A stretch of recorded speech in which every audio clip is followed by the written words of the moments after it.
G'day friends and fans, welcome to Dave Talks Off Ukraine War Update for the 24th of January 2025. So I forgot to start my recording this time. Noisy neighbours. I had to wait for them to stop playing music. I was getting worried. You know, I've heard people getting YouTube strikes because of the boom, boom, boom in the background. Although, you never know what's going to happen and throughout life, it's the same, right? Particularly war, you never know what's going to happen. And as we know, Russia has shifted its focus and frequency of attacks to various targets. And they seem to be the same targets. Kiev, they rotate. Kiev, Sumy, and Dnipro. There are Kharkiv and Kherson gets it most. Probably more than Kiev. Now, Russia says Ukraine only has themselves to blame, and whether you believe it or not, that is their motive. It's important to understand the enemy's motive. Don't make assumptions. You could have an hypothesis, but you have to test it. I suppose having a background in maths and science, I look not just for the evidence and formulate hypotheses, but I do methodology and analysis to come to conclusions. And if I can't match the outline, and you look at the various maps over time, you do see patterns emerging. And see, these main roads, and most of southern and the outskirts of Ukraine are relatively intact. I mean, Kiev is relatively intact. Now there's the docks or whatever, this dam up and works up here. These deep dredged channels, barges, river barges, and the flow. Who knows? Because Ukraine doesn't show anything. Okay? Who knows what is being targeted? Probably docks, air defences. We do know that 5 days ago they targeted a Patriot launcher and successfully damaged it. Now, they don't have to destroy. And quite frankly, Russia often doesn't destroy equipment. They damage it. Now, that's not the sole change in their strategy. Because early in the war, they were just about destroying as much as they can.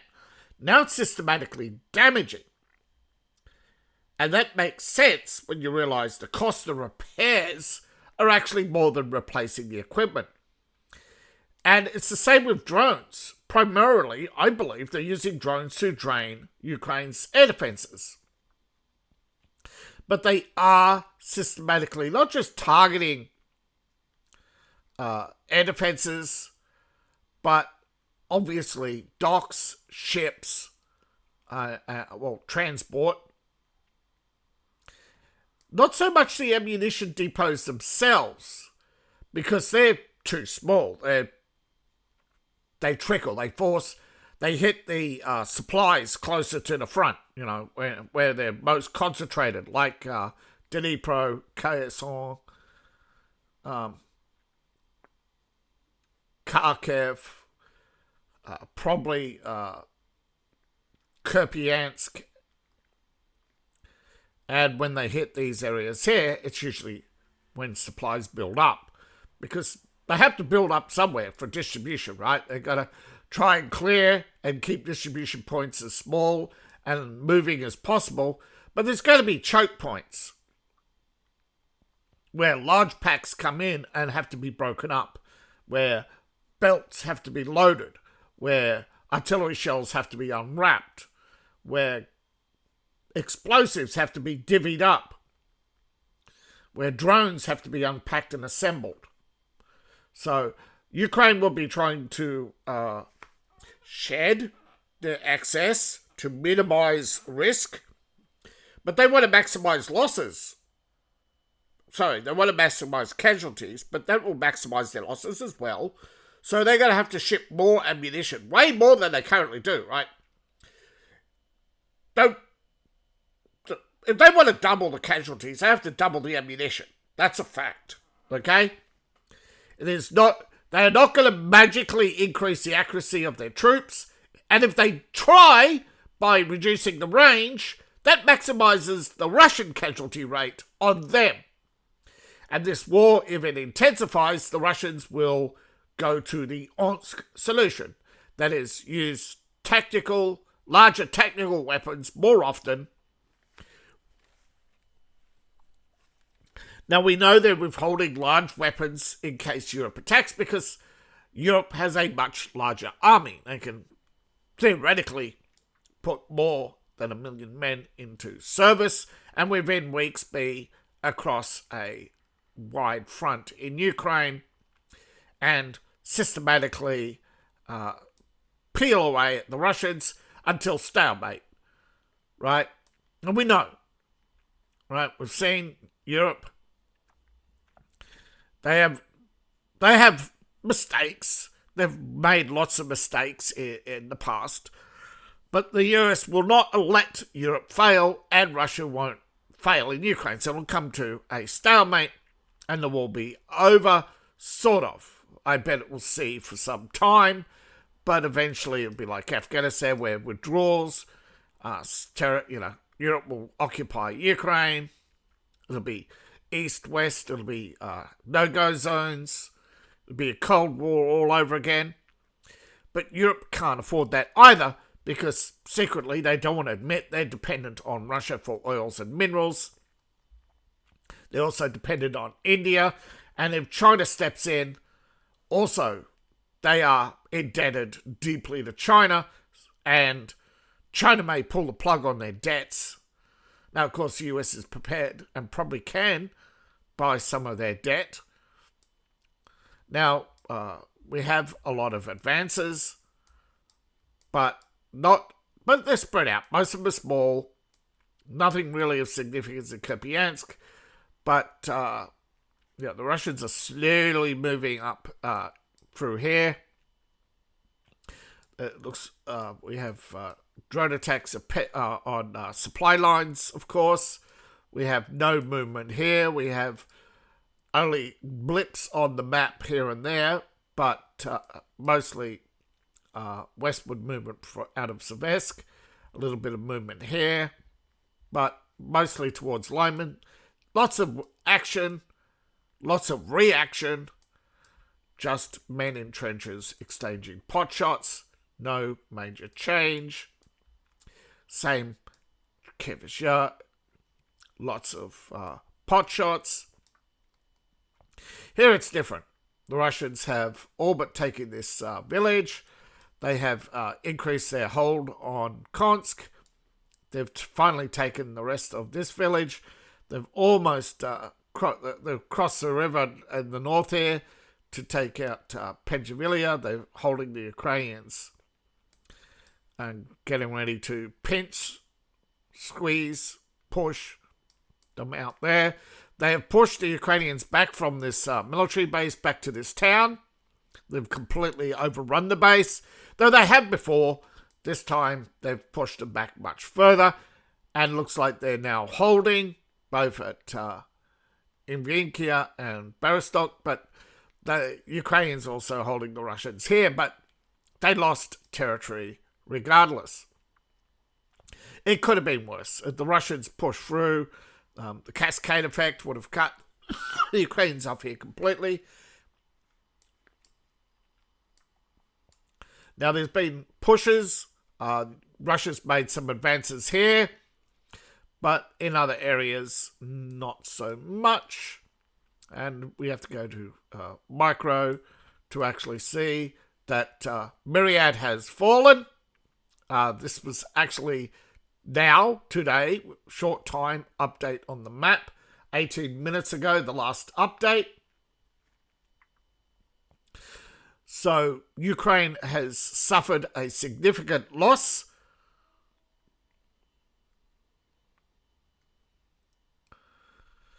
Alright, so probably going to update the title. Russia's taken more territory here.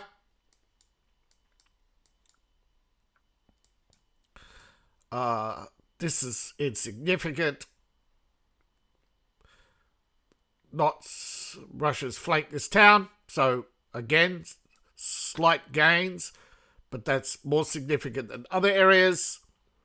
They've only made blocks of activity, but that's more just probably moving up a little bit to forward trench positions, pushing the Ukrainians back, but they're on the outskirts of Tenevert. They're securing their positions here. They haven't secured this, but they're flanking the town. They're pushing out from here. Lots of parts of Hulopol will still remain under Ukrainian control, but they're now north of Zelensky, and all of Sevastopol has fallen or liberated, depending on your viewpoint. But they're also making progress here. Now this is the cut off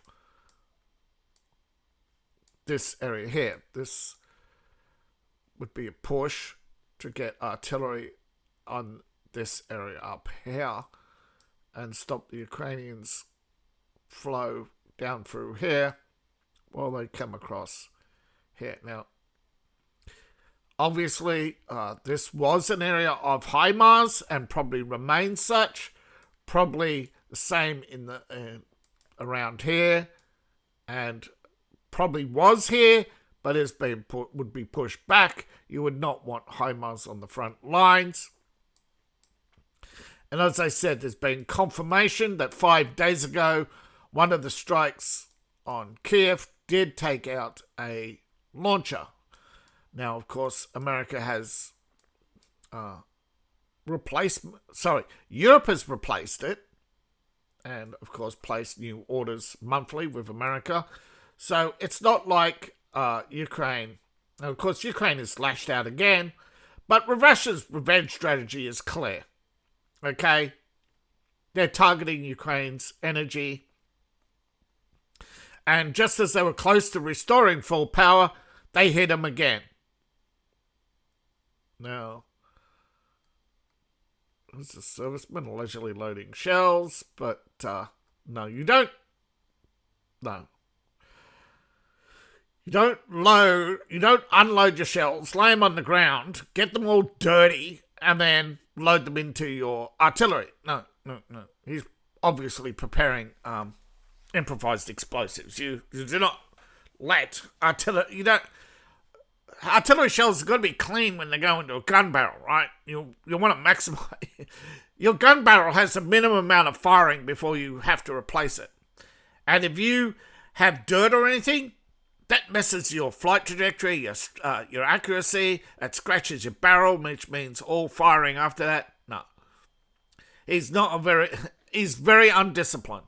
But it's probable that Ukrainians are that undisciplined, right? This was a common problem also in Vietnam, where shells were left in open boxes, and of course, instead of having a few, they would grab a whole bunch of them to save, we'll build up the shells now so we don't have to move them later. And of course, boom, one grenade, boom, you get a whole bunch of shells popped off. Because they'd unload, that would take too much out of the bunkers. Now, almost half, right, of Ukraine is without regular electricity, which means they're without heat or gas, right?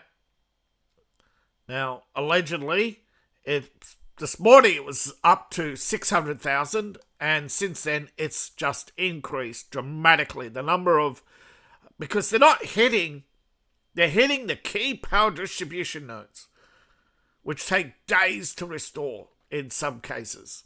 And some of them were only just restored. Plus they sever lines at both ends, which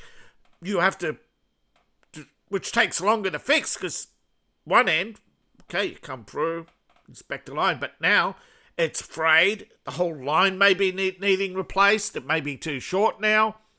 The release of tension may pull the poles out of whack, so the poles are going to be checked. Everything, right? Everything Russia can do to ruin Ukraine's day is not solely focused on power, but it's primarily electricity, followed by gas, followed by transport, followed by ammunition. They know ammunition's moved in small batches in cars, right? But it costs more to replace if you hit them in the key nodes. Now and again, they blow up cars. They got to... But the negotiations continue. Ukraine is under pressure to end this war, not just under pressure from Putin, but under pressure from Trump, because the loss of life means Ukraine is closer and closer to a failed state, and it would just drag Europe down if it has to spend decades pulling them up, like they tried to pull up Greece, and eventually just let them settle into their self-defeat, just like Italy. Although Georgia may pull Italy out of the nosedive yet. She seems to be making strides in trying to improve the national outlook. But Russia has liberated multiple communities, including Myrnohrad today. And of course, Zelensky yesterday was at Davos, and he sparked international backlash and accusations that he was being unfair and ungrateful to Western backers, saying they weren't doing enough, where he's accused Europe of indecisiveness towards Russia. Russia's got the biggest sanctions in the world, unprecedented levels of sanctions, but and Zelensky's popularity is declining. Recently in a downward spiral with open protests, as many Ukrainians say, I will not die for Ukraine. I will die for Ukraine, but not Zelensky. Or I will not, and many young Europeans are simply saying, I will not die for Ukraine. Now, his constant criticism of his European backers while demanding billions in support is just seen as a crossing the line, according to Sivan Gegerdelian in Germany, who's basically saying that he degrades himself, right? He refuses to just stand up, be a man, right? That he called Europe a fragmented kaleidoscope of small and medium powers, claiming it was failing to both stand up to Russia and Trump. It's called for every victor who lives off European money,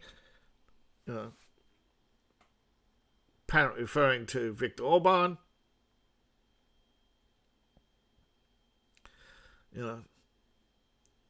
Claiming that because Hungarians here called Zelensky a desperate man in a desperate position and unwilling or unable to bring this war to an end. Well, I think unable. Okay, I think personally Zelensky's friends have a gun to the little prick's head. Right, he is the fool. Okay, he's not a smart man. He's a fool who does other people's bidding. Okay, Kolominsky has him dancing on puppet strings, rearranging the deck chairs, trying to desperately find someone, right, who can bring about the right. World War II would have been a disaster if it wasn't for Patton, right? Even MacArthur said Halsey,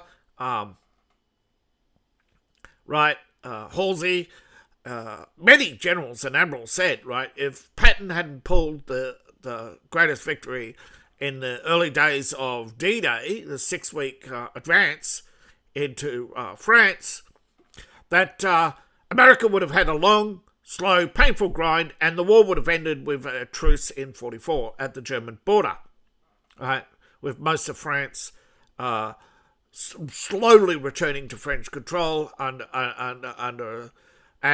become a neutral. All of Western Europe would be a neutral country, pretty much still dominated by Germany today, rather than NATO alliance. Of course, the German Chancellor probably would have died by 1949. National Socialism probably would have collapsed through the Cold War period, along with the communists. There would have been no communists in China because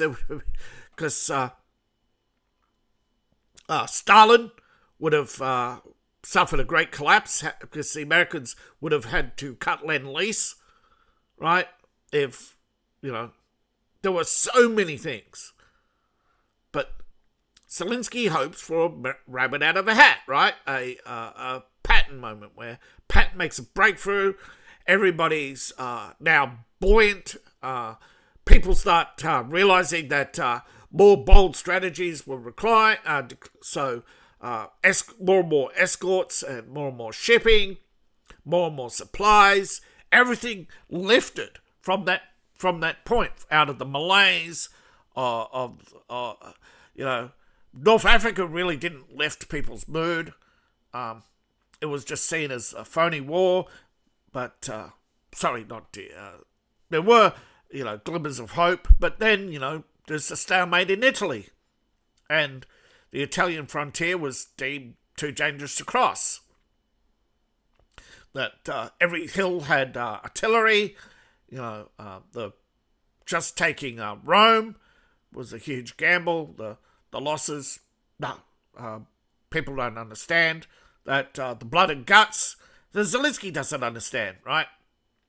That they did all blood and guts, right? Was able to, but Zelensky's got no one vested their life, right? 40 years of their life in tank maneuver, tank warfare, right? And those who have are close to retirement, and they won't fight for Zelensky, right? Because remember, right? The people who vested in tank warfare are not just personally invested, right? They had troops under them, right? They had 300,000 troops, all, they had 4 tanks per division. They had artillery, all trained, right? All trained for a decade, or so in some cases less. Mostly troops, but American tanks since 24 have been training. Artillery since 32, Navy since 36. So and here we have Ukraine, who had 10 years to prepare. Where's their Air Force? All but 100 aircraft destroyed. Most of their aircraft are now begged or borrowed. They rarely lose an aircraft because they rarely engage. Again, being timid, right? Russia's been timid as well, but if Ukraine wants to up their casualties on Russia, they have to pull out they have to go forward, right? They have to push. Now, of course, then you have Ukraine's armed forces. How many of the original 300,000 army is left? We generally believed he's lost half his professional army and is mostly reliant on the foreign mercenaries. So there's that issue, and of course they're being primarily targeted because they're the most experienced troops. Wear them down. Ukraine's special forces, start overusing them, they're going to have more battlefield losses. We don't know how many they lose, but they're training more in Poland, which means they're losing men in specialist areas. If they have to train more, if they have to put way more effort into specialists. Specialists don't win wars, okay? They hold the line until they can get men in number up, because we've seen this in Afghanistan, right? American special forces could not wear down the Taliban fast enough, right? Foreigners kept pouring into Taliban, right? You needed the in Afghanistan, you needed the Afghan army to get out there and do decisive victories in the hundreds, sometimes, but they wouldn't, right? And Zelensky's got the same problem. He can do spot casualties, special forces can do a few casualties per day, or sometimes, capture a tank or destroy a bridge. But you have what?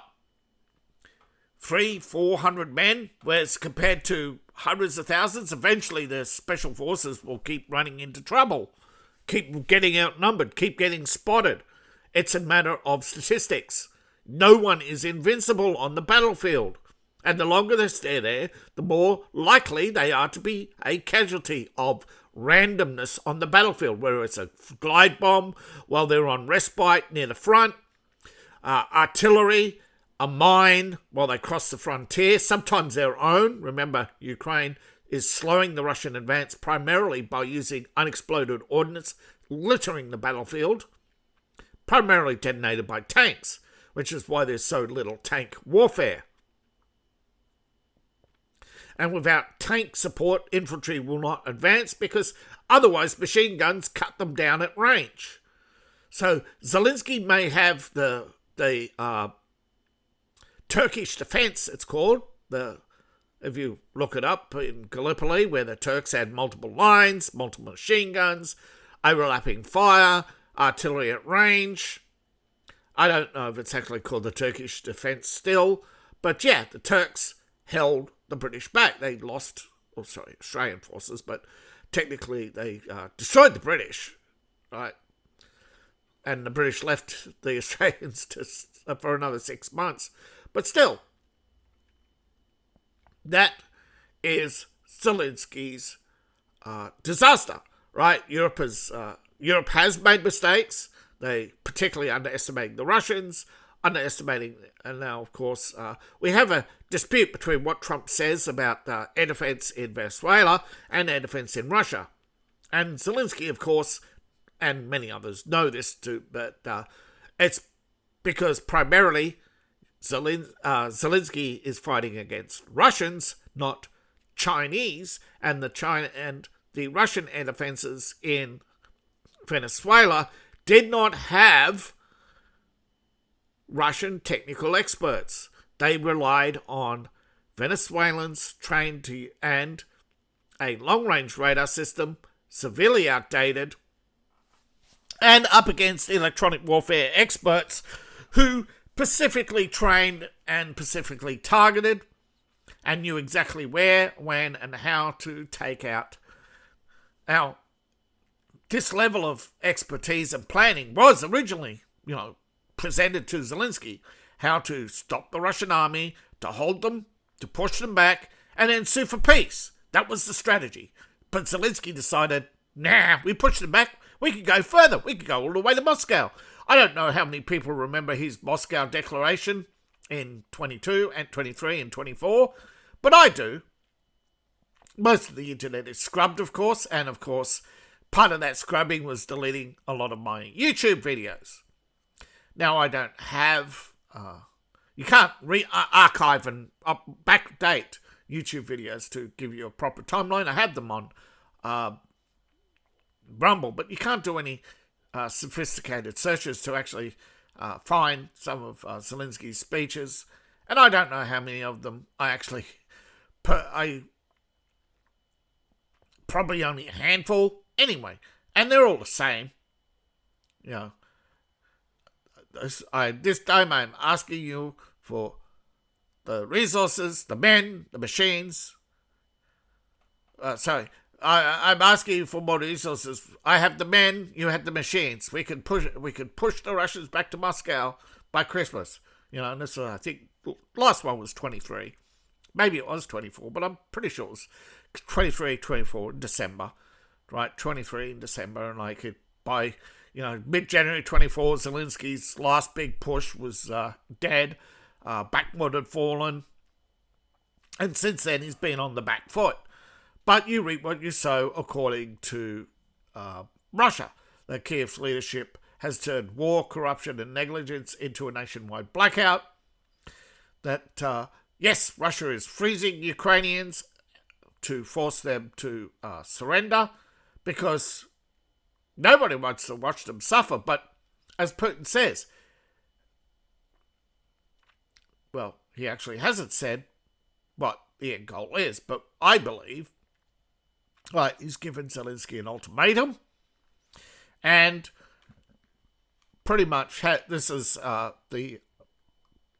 direct propaganda, but it is a clear message to those in Europe.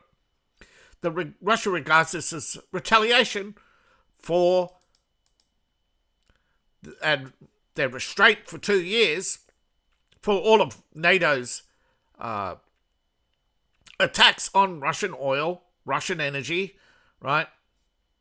The occupation, and though, here's the irony. Russia calls this, Zelensky calls Russia's tactics in Ukraine genocide. Of course, isn't that what everybody accused Israel's tactics of in Gaza? And Russia denies that they're committing genocide, just like Israel. So, everybody is using words they shouldn't.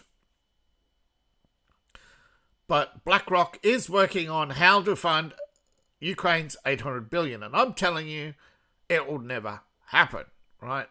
You need the resource market to go up, and they can't afford, right?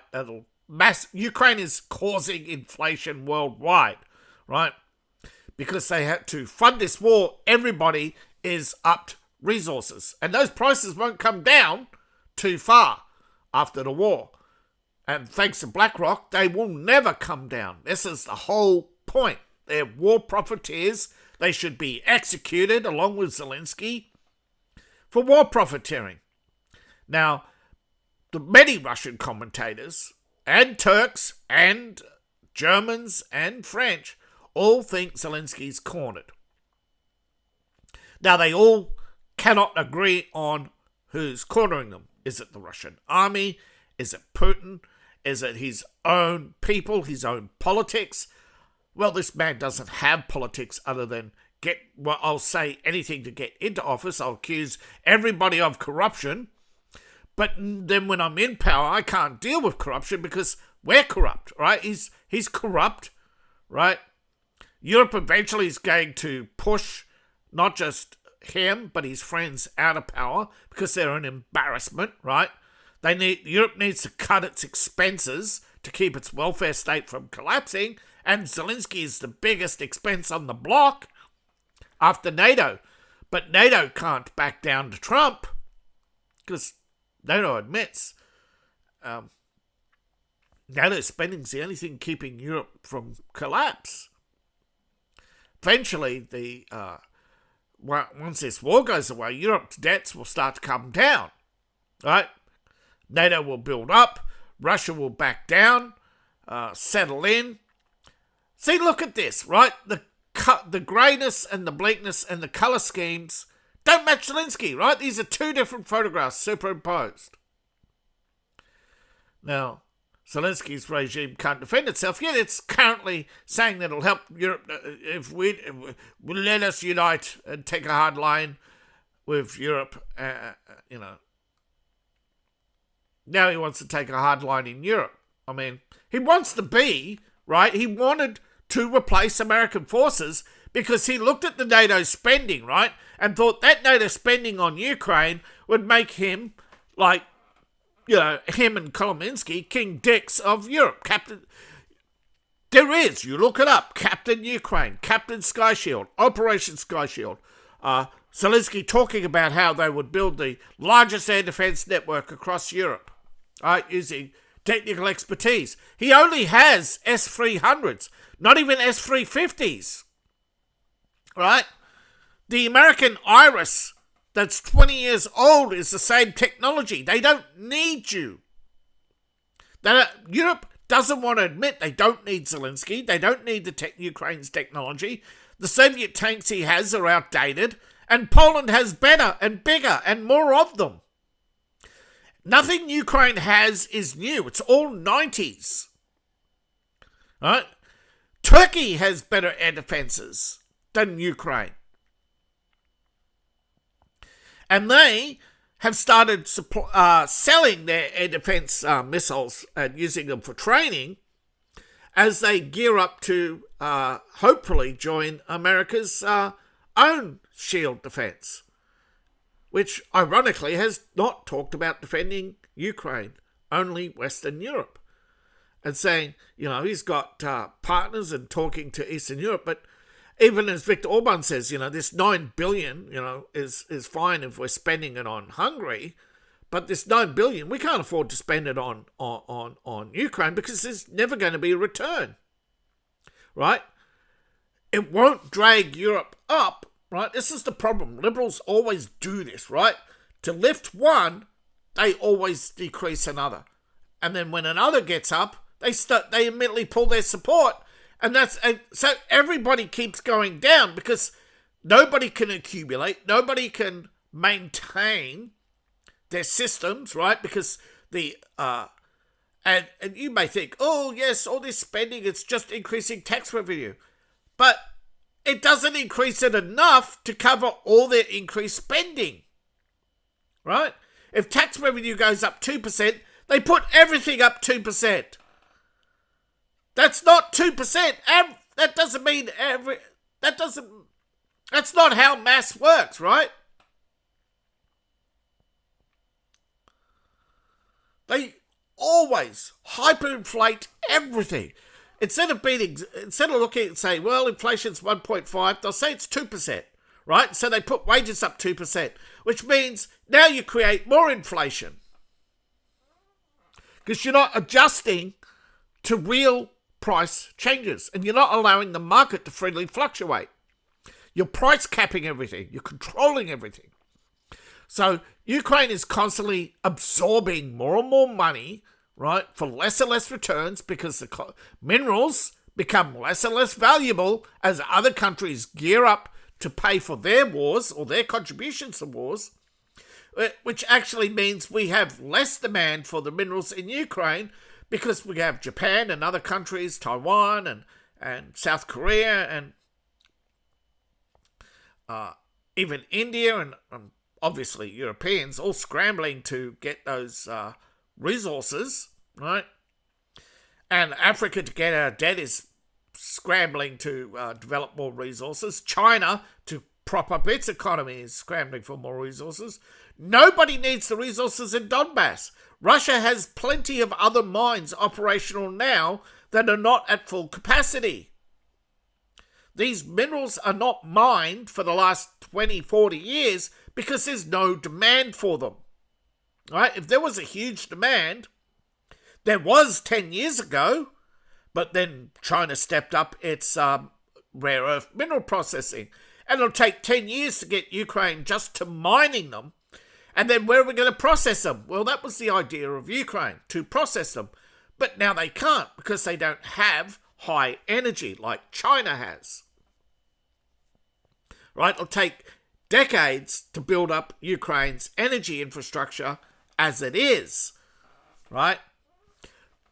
Plus the British, they wanted the ports at Crimea. They wanted to turn Crimea, and of course with Ukraine having Crimea, they would have all that oil, which would siphon off, I think only something like 1.2% of the Russian economy, but it's a permanent siphon, not a temporary siphon. Now, the Russian economy is temporarily down, but it's still making a profit, right? 11 billion in 1 week is phenomenal compared to most countries or companies, all right? It's keeping Russia afloat by no small measure. But the world's demands, right, that Crimea be returned to Ukraine is ridiculous when Crimea's has been Greek, has been Russian, has been Tatar, has been Ukrainian, has been Russian, and has been mostly Russian for most of the time, and 70% ethnically Russian, who rebelled against their Ukrainian overlords when they were told that their elected officials were all dismissed for being Russian. The world does not want to admit it yet, but Zelensky is a war criminal. Ethnic cleansing is a war crime.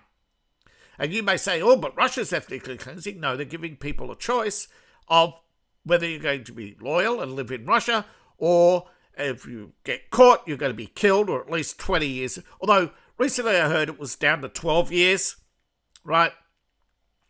If you commit an act of sabotage for Ukraine, if you're poor, you're most likely and cooperative, you could get it down to 12 years. But even 1 year in a Russian prison's like hell. So don't think that 12 years in a Russian prison's better than 20 when there's a fair number of people who don't make it past 10. But those who do are often deported. You know that, right? is a big problem with Russia's criminals getting kicked out of the country. Because, well, a lot of them are, deservedly so. They're foreigners, right? A lot of foreigners go to Russia thinking it's a big country, easy to hide.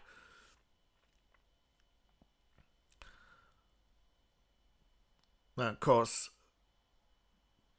but a big country means if you're out in the wilderness, you stand out like a sore thumb. Your heat signature stands out. Your ability to move about may be big and vast, but rarely do people escape Russia on foot because they could just see you, right, from fast overflights.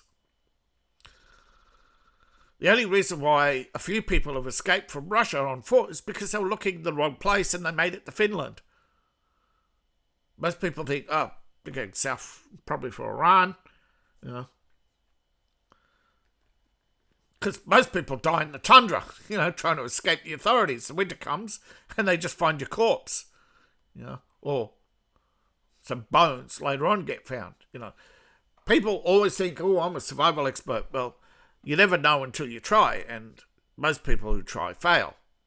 Right? Every year people die of hypothermia simply because they overestimate the difference between, -4 and -6. It's the thermal rate of decay.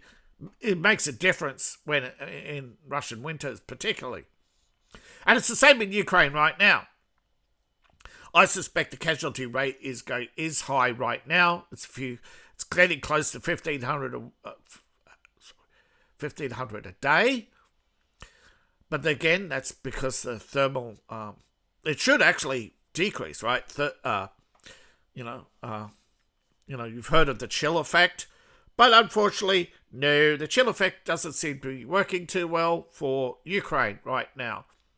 They're still hovering at high casualties. And their general broad strategy of let's kill more Russians, to do that, you have to increase your accuracy, or increase your ammunition, or both, right? The amount of ammunition you expend, you can barely afford the ammunition you've got. You're broke. You want 90 billion just to cover your expenses, and now to double that, you have to double that if you want to double your casualties.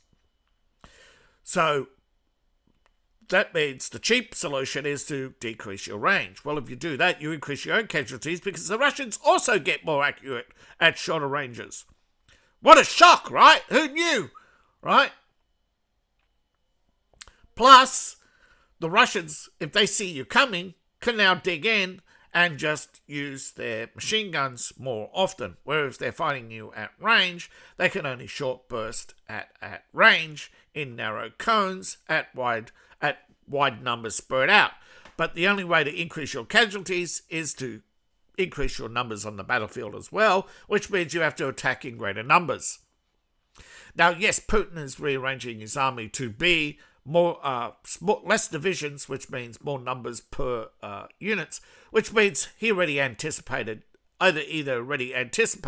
Ukraine's move to, or he did this. He knew Ukraine's desperation would cause them to increase the amount of attacks on Russian positions, which means he needed to increase the number of troops per position. Either way, he has a statistical advantage right now of 1.2, which gives him a higher casualty rate on the enemy by natural weight of numbers. And that will only continue as Ukraine continues to lose manpower, unless they can train more people. But as I said, more and more young people don't want to die for Ukraine, leaving the desperate and poor to do all the fighting for them. And that increasingly comes at the expense of more and more Europeans' health, wealth, and well-being. And eventually the cracks will become so wide they can no longer ignore it, can no longer print money, can no longer assume that Ukrainian minerals are going to make up for all their lost resources.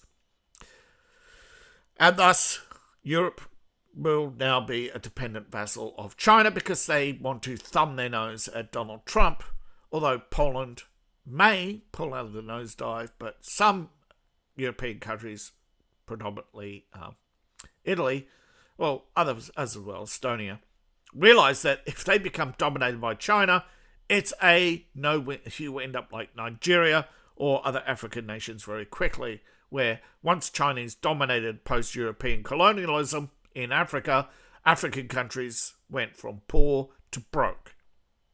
Poor African countries could have pulled out of their nosedive if they had not borrowed money for China for infrastructure, and ended up with railways to nowhere, ports that collapse, ports in the wrong place because they were placed for China's strategic resupply of their warships around the world. Well, and of course, China putting warships around the world to project strategic power and secure supply lines from imaginary enemies, of course, helped destroy the Chinese economy, as well as the African. And of course, now, don't forget, from the 90s through to around 2020, it was China pulling the strings in Ukraine, not Russia. And now it's predominantly a tug and play where some of the opposition is still pro-Chinese, some are Indian, some are Russian, some are Ukrainian, some are European, and a lot of people are very skeptical about who's really working for whom, believing that most of the pro-European factions are in fact just fair weather friends looking for a paycheck, and once the money runs out, they will be looking for a new master. And so, yes, this is geopolitics. It's shifting sands, and often what seems to be a safe bet turns out to be quicksand, simply because you took the shortest route to prosperity every time.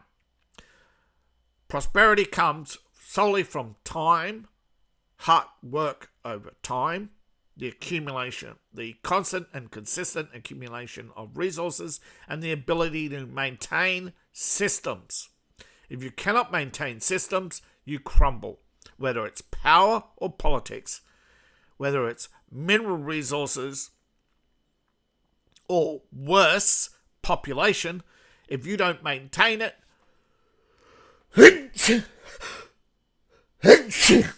and while Middle Eastern countries complain about about having artificial borders put together by European powers, remember, they've always had the ability to fix that. They've always had the ability to sit down, but none of them want to give up territory. They're all liars, they're all thieves, most world leaders are nothing but liars and thieves. And this is why trust has been eroded worldwide, why more and more men just simply giving up on society because society does not care about their rights. But eventually, they'll come for you, right? If they want a war in Ukraine, they're going to get it. And that's the fear right now. If we can't get rid of the liberal establishment, they're going to get their war. They're going to get their Third World War. They've been trying for 20 years to spark it, right? They were supposed to have one over Kosovo. They were supposed to have one over Eastern Europe. They were supposed to have one over Ukraine in the 90s. But Poland, said, no, we don't want foreign troops on our soil initially,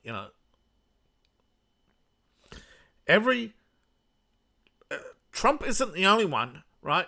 Successive governments in America have been trying to avoid World War III.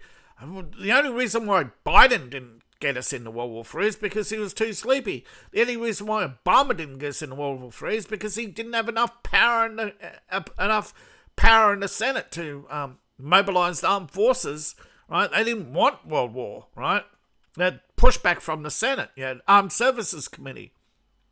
It's sometimes a good thing that you do not have a leader with absolute power in America, which, ironically, all the Democrats keep claiming Trump has absolute power, and a lot of people on the right say, we wish he did, and that's the problem, isn't it? You shouldn't. We know he's going to eventually, he's either going to either throw the grenade or put the pin back in, and most American presidents put the pin back in. They don't kick off a war. Obama tried to kick off some wars, but it didn't work. And so right now we have a stalemate in the Pacific, a stalemate in Ukraine, a stalemate in Korea. Someone somewhere has to eventually say enough, and that is Donald Trump. And for now, he's calling out both he's calling out Ukraine, right? There's one sticking point, right? If Ukraine says tomorrow, right, this is the border we accept, and Russia accepts it, right? And then, of course, the problem is that Russia may not accept it because they want all of Donetsk liberated. So it's a complex issue which logically should have been a vote to the people, but Europe doesn't want to have that vote because they don't want to be embarrassed by losing. They've tried to manipulate the elections, and it's not working. And of course, now the problem is Ukraine won't have elections. So, staying past his office, that's Zelensky.